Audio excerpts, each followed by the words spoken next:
Welcome back. आप देख रहे हैं फ़ायदे की बात। ब्रेक पे जाने से पहले असद साहब से यही बात हुई थी परसेप्शन की। परसेप्शन से मुराद ये है कि overseas investors chambers of commerce जिनके असद साहब मेंबर भी हैं, उनका यही कहना था कि सर्वे करते हैं, जो दूसरे ममालिक के CEOs होते हैं, जो ओवरसीज़ इन्वेस्टर्स जो हैं, उनके लिए सर्वे होता है कि किस तरीके से पाकिस्तान को देख रहे हो। ये काफ़ी ज़रूरी चीज़ है। असद साहब आपकी तरफ में आऊँगा। परसेप्शन पाकिस्तान का किस तरीके का है, क्योंकि जो हमारा मीडिया भी एक तरीके से थोड़ा सा ब्लेम करने को उनके लिए भी कहा जाता है, क्योंकि काफ़ी नेगेटिव साइड वो पाकिस्तान का दिखा रहे हैं। तो एक जो जिनको आप चाह रहे हैं कि पाकिस्तान की तरफ आए, एक इतनी बड़ी अपॉर्चुनिटी है बेहतरी लाने के लिए तवानाई के बहरान में, तो इन्वेस्टर्स जो बाहर के हैं वो किस तरीके से पाकिस्तान को देखते हैं? कान पकड़ लेते हैं जी पाकिस्तान में हमें कारोबार नहीं करना है क्योंकि यहाँ पे हालात बहुत ख़राब हैं। आई थिंक जो फॉरेन मीडिया है, जो फॉरेन टीवी चैनल्स पे जो परसेप्शन क्रिएट होता है पाकिस्तान के बारे में, वो डेफिनेटली नेगेटिव है। और उसकी वजह से जब हम लोगों से बात करते हैं, जो मुख्तलिफ मेंबर कंपनीज़ हैं OICCI के, और जो उनके भी जो बाहर के जो मैनेजर्स हैं और बॉसेस हैं, कंसर्न तो बहुत होता है कि भाई जो सिचुएशन है, ख़ास तौर पे लॉ एंड ऑर्डर की, इकोनॉमिक सिचुएशन। लेकिन ये डेफिनेटली बात है कि पाकिस्तान एज अ कंट्री, अगर आप देखें जो हमारी पॉपुलेशन है, जो हमारा पोटेंशियल है, जो हमारे डेमोग्राफिक्स हैं, कि भाई तकरीबन 50% हमारी पॉपुलेशन जो है वो यंग लोगों की है, 18 साल से कम उम्र के। और अगर आप 30 साल से कम पे जाएं तो मेरा ख्याल है तकरीबन 70% हमारी population 62% from 20 to 25 age bracket. correct. And if you extend that to 30, then it trends to about 70%. You cannot ignore that fact. मतलब ये एक बहुत बड़ी sort of potentially consumer oriented population है।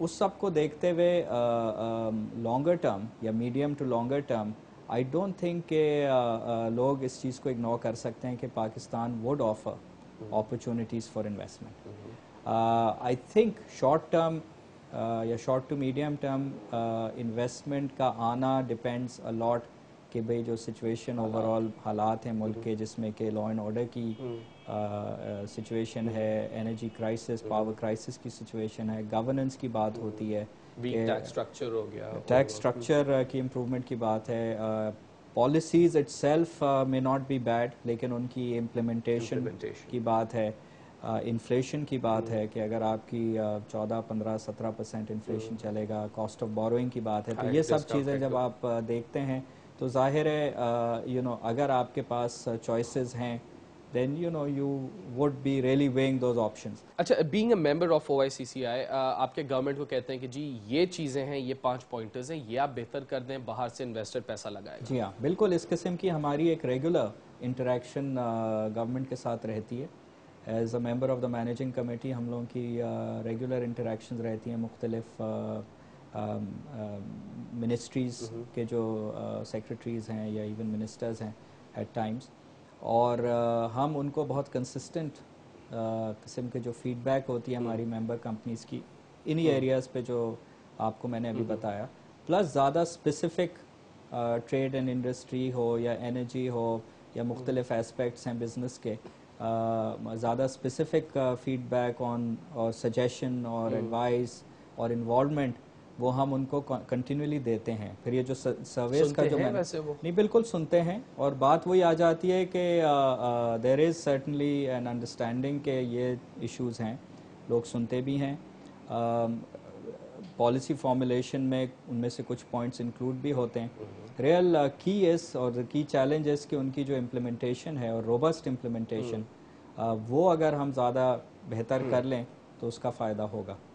हेल्थ की तरफ फिलिप्स किस तरीके से क्या इनोवेशंस, क्या ऐसी चीज़ें लेके आ रहे हैं? ग्लोबली 3 हमारी बिजनेसेस हैं जिनको हम सेक्टर्स कहते हैं। लाइटिंग पे हमने पहले बात करी, जिसमें हमारी ग्लोबली लीडिंग पोजीशन है, नंबर 1, और पाकिस्तान में भी माशाल्लाह। उसके अलावा हेल्थ केयर जिसका अभी आपने जिक्र किया, जो कि हमारी it's one of our fastest growing businesses globally health care में, और तीसरी कंज्यूमर लाइफस्टाइल है जिसमें consumer electronics, domestic appliances, personal care products. Health care में फिलिप्स का जो फोकस है, वैसे तो पूरा एक पेशेंट केयर साइकिल जिसको हम कहते हैं, कि जब से वो पेशेंट बीमार होता है और ٹریٹمنٹ ہوتا ہے اور پھر واپس گھر آتا ہے اور اس کے بعد بھی اس کی جو مانیٹرنگ ہوتی ہے تو پورا کیئر سائیکل کہلاتا ہے. اس پورے کیئر سائیکل میں ہمارے سولوشنز ہیں. لیکن جو خاص فوکس ایریا رہا ہے اور پاکستان میں بھی وہ زیادہ ہمارا فوکس ایریا ہے وہ امیجنگ سسٹمز پہ ہے اور ڈائگنوسٹکس پہ ہے. سی ٹی اسکینز ہو گئے, ایم آر آئیز ہو گئے, ultrasound, X ray machines. اس میں میں آپ کو پاکستان کے ہاسپٹلس کو آفر کر رہے ہیں. جی ہاں بالکل, بہت سے ہسپتالوں میں ہمارے ہیں, پبلک سیکٹر میں بھی ہیں, پرائیویٹ سیکٹر میں بھی ہیں. مثلا شوکت خانم ہسپتال میں جو پاکستان کا پہلا پیٹ سی ٹی اسکین مشین ہے فور کینسر ڈائگنوسٹک, یہ ایک ایسی مشین ہے جس ایک ایسا ٹیسٹ کرتے ہیں جس کے لیے پہلے ملک سے باہر جانا پڑتا تھا, وہ پاکستان میں ہو سکتا ہے. اسی طرح جیسے میں نے عرض کیا کہ C T scans, M R Is, ultrasounds, defibrillators ہیں جو ایمبولینسز میں خاص طور پہ بہت استعمال ہوتے ہیں. تو یہ ایک ہمارے لیے خاص فوکس ایریا ہے کیونکہ ملک کی ریکوائرمنٹ بھی یہ ہے کہ ہیلتھ کیئر. بڑا امپورٹنٹ ایک سوال کروں گا لیکن بریک کے بعد. چائنا کا جو نام آتا ہے نا, وہ چائنیز گڈز جب آ جاتی ہے مارکیٹ میں تو وہ ذرا سر کا درد بنتی ہے بہت لوگوں کے لیے. آپ سے بھی بات کروں گا, آبویسلی اتنا وہ آپ لوگ تو ایک بالکل ہی ڈفرنٹ لیگ میں ہیں, لیکن چائنیز گڈز جو مارکیٹ میں کھلے عام دستیاب ہیں اس سے کیا اثر پڑا ہے, اس بارے میں بات کروں گا اسد صاحب سے. بریک کے بعد ہمارے ساتھ رہیے.